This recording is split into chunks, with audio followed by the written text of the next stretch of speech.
Vous voulez connaître le sexe du bébé? Oui. Non, regarde pas l'écran, toi. Ce sera marrant comme surprise. Ce qui est marrant, c'est d'être préparé. On en aura d'autres, des surprises. Sean va bientôt devenir père, mais en voyant l'échographie, son visage se fige d'un coup. La paroi utérine de Léa est anormalement fine.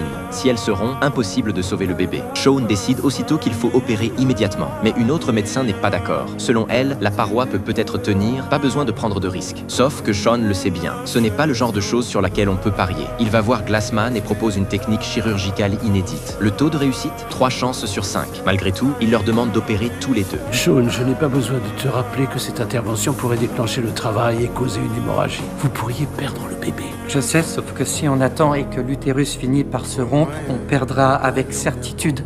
Son corps lui appartient, c'est son choix.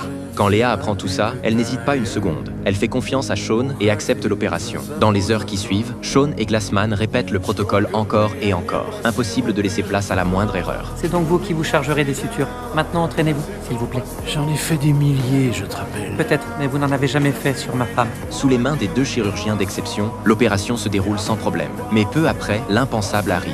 Léa fait un choc hémorragique. À cet instant, Sean s'effondre complètement. Il est persuadé que c'est son diagnostic qui était faux. Il veut retourner au bloc pour rester auprès de Léa, mais Glassman refuse. Pas à stopper l'hémorragie, on devra peut-être lui retirer l'utérus pour lui sauver la vie. Si on en arrive là, on devra prendre une décision rapidement, basée sur des faits médicaux et non sur les émotions. Les portes du bloc se referment lentement. Sean n'a d'autre choix que de s'asseoir par terre, impuissant, repassant en boucle chaque étape pour trouver où il s'est trompé. Le directeur le voit dans cet état et vient s'asseoir près de lui sans rien dire. Une fois qu'ils auront stoppé l'hémorragie, ils devraient être capables de la réparer et l'intervention devrait être terminée vers 5h26. Le temps s'écoule. Dans le bloc, les médecins luttent contre la montre. Dans le couloir, Sean retient ses émotions de toutes ses forces. Petit à petit, d'autres médecins arrivent et viennent s'asseoir à côté de lui en silence. Pas un mot, juste leur présence. 1 heure plus tard, le porte du bloc finissent par s'ouvrir. Glassman sort. Le cœur de Sean lui remonte dans la gorge. Léa et le bébé sont sortis d'affaire.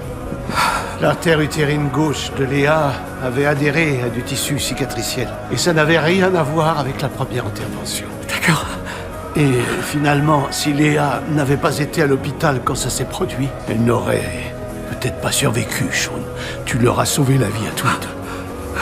Merci, docteur Glassman. Je serai toujours là pour toi.